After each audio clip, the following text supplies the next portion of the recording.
Assalamualaikum warahmatullahi wabarakatuh. Baiklah, di sini kita akan membahas beberapa hal mengenai manajemen referensi. Beberapa di antaranya ialah kita akan membahas tentang kutipan langsung, terus membahas tentang ringkasan, dan membahas tentang parafrasa. Setelah itu akan ada pedoman untuk penulisan sumber referensi atau biasa kita sebut sebagai daftar pustaka ataupun kutipan. Oke teman-teman sekalian, selanjutnya kita akan membahas yang pertama itu kutipan. Nah, jadi apa kutipan itu? Kutipan itu kayak misalnya kita mengambil sesuatu dari orang lain akan tetapi mencantumkan informasinya gitu. Jadi biar apa? Biar kita menghargai yang apa yang disampaikannya. Jadi gini, kutipan itu ada dua. Yang pertama yang langsung dan tidak langsung. Jadi kutipan langsung itu apa? Kutipan langsung itu kita mengambil informasi dari suatu buku. Misalnya ada suatu kalimat penjelasan dari seorang penulis. Nah, kita menyampaikannya secara utuh. Contoh, di dalam buku apa ya? Dalam buku Pramuka, itu ada penjelasan. Menurut bla bla bla bla bla, Pramuka ini adalah sekian sekian sekian sekian bla bla bla bla bla bla bla, pokoknya itulah ya kan. Nah, jadi yang kita kutip itu dari menurut si bla bla bla tadi sampai titik itu kita copy paste. Tapi ingat mencantumkan siapa yang mengatakan hal tersebut. Nah, kutipan tidak langsung itu seperti apa? Jadi gini, misal ada suatu penjelasan seperti tadi kan Pramuka tadi itu. Nah, akan tetapi kita mengambil intisarinya. Akan tetapi juga menyantumkan siapa yang mengatakan hal tersebut. Seperti gini. Misal ada suatu gambaran gitu ya kan atau suatu penjelasan. Jadi kita mengatakan menurut bla bla bla bla bla dalam buku bla bla bla bla yang menjelaskan tentang ini bla bla bla bla bla bla gitu loh pokoknya. Ibaratnya kita merangkum, kita mengambil kesimpulan dari apa yang dijelaskan itu. Nah, kita menjelaskannya kembali melalui apa yang kita tulis dengan bahasa kita sendiri, alias bahasa penulis. Jadi ya kayak lebih kreatif gitu sih kalau menurut. Selanjutnya kita akan membahas tentang ringkasan. Ya kan? Ya, ringkasan ini kayaknya udah nggak asing gitu di telinga kita ya kan. Jadi ringkasan itu apa? Ringkasan itu suatu presentasi yang disajikan dalam bentuk yang singkat gitu. Jadi poin-poin utama gitu ya kan, disusun secara rapi segala macam gitu. Pokoknya kira-kira apa yang dibahas di situ, jadi kita tahu poin-poinnya apa yang dibahas gitu ya kan. Ya kalau untuk ringkasan sendiri sepertinya teman-teman sudah mengetahuinya karena dari dulu SD itu udah ada suruh meringkas gitu segala macam, meringkas buku atau meringkas suatu halaman atau materi kan. Terus yang ketiga yaitu adalah parafrasa. Nah, apa itu parafrasa? Agak payah sih. Jadi parafrasa itu gini. Eh, misal ada suatu buku ataupun suatu jurnal. Jadi kita menjelaskan kembali, mereview apa yang menjadi gosip-gosip ataupun permasalahan yang ada di dalam jurnal tersebut gitu.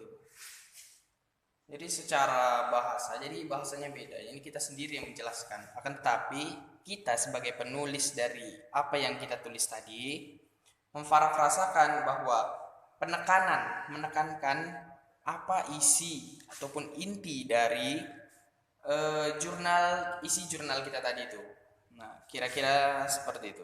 Pertama adalah buku dengan 1 sampai 3 penulis. Nah, buku 1 sampai 3 penulis itu formatnya nama, habis nama tuh tahun, nah habis tahun judul. Nah, judul tadi, setelah judul diletakkanlah penerbit, habis penerbit barulah diletakkan kota ataupun di mana dia terbit. Nah, kalau misalnya dengan banyak penulis gimana? Kalau dengan banyak penulis itu untuk susunannya sendiri hanya menambahkan DKK dan kawan-kawan gitu ya kan.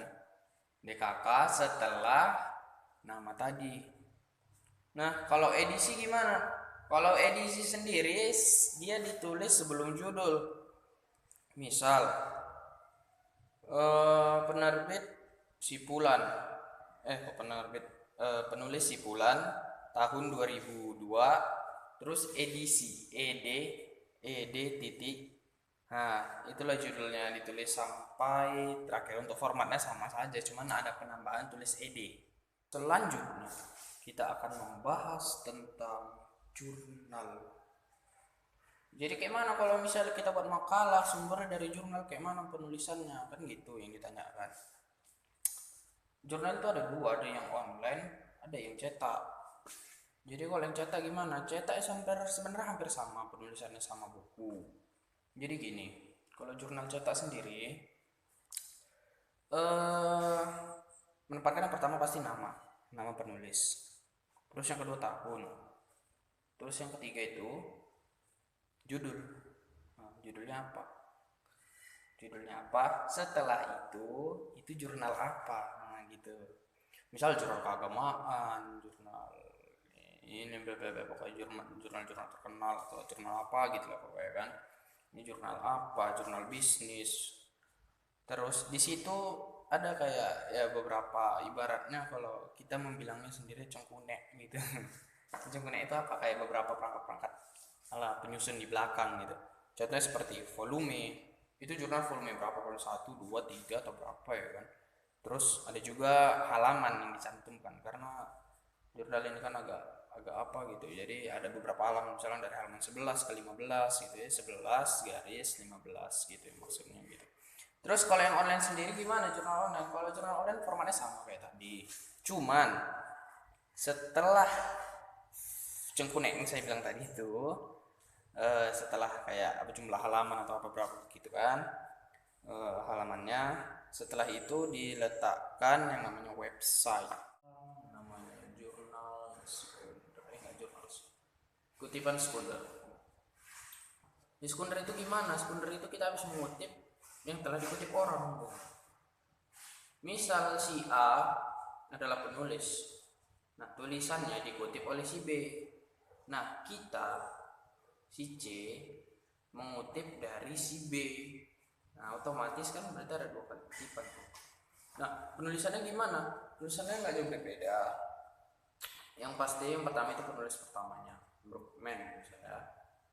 Misal judulnya, nama penulisnya itu Brookman tahun. Nah tahun kapan sumber referensi itu dibuat. Setelah itu kita meletakkan judulnya. Judul ini telah dikutip oleh. Nah, telah dikutip oleh si, misal namanya siapa ya? Si Pele, gitulah namanya si Pele. Nah, telah dikutip oleh Pele. Udah, setelah itu udah. Itu aja sih, sebenarnya simpel. Terus yang terakhir adalah dokumen resmi pemerintahan. Ini dokumen resmi pemerintahan itu ya langsung sih sebenarnya pasti resmi gitu, karena dari direktur asli dari pemerintahan instansi. Ya penulisannya gimana? Penulisannya yang pertama nggak jauh berbeda dengan buku. Itu yang pertama adalah meletakkan yang namanya instansi. Misal dari dinas apa gitu ya kan, instansi. Terus yang kedua itu judulnya. Judul, setelah judul di situ kita meletakkan kayak instansi, cuman versi yang besarnya gitu di atasnya. Misal kalau misalnya tadi dinas pertanian, jadinya Direktorat Jenderal Pertanian bidang bla bla bla bla gitu ya kan. Nah setelah itu ya seperti biasa meletakkan kapan dan mana gitu, apa itu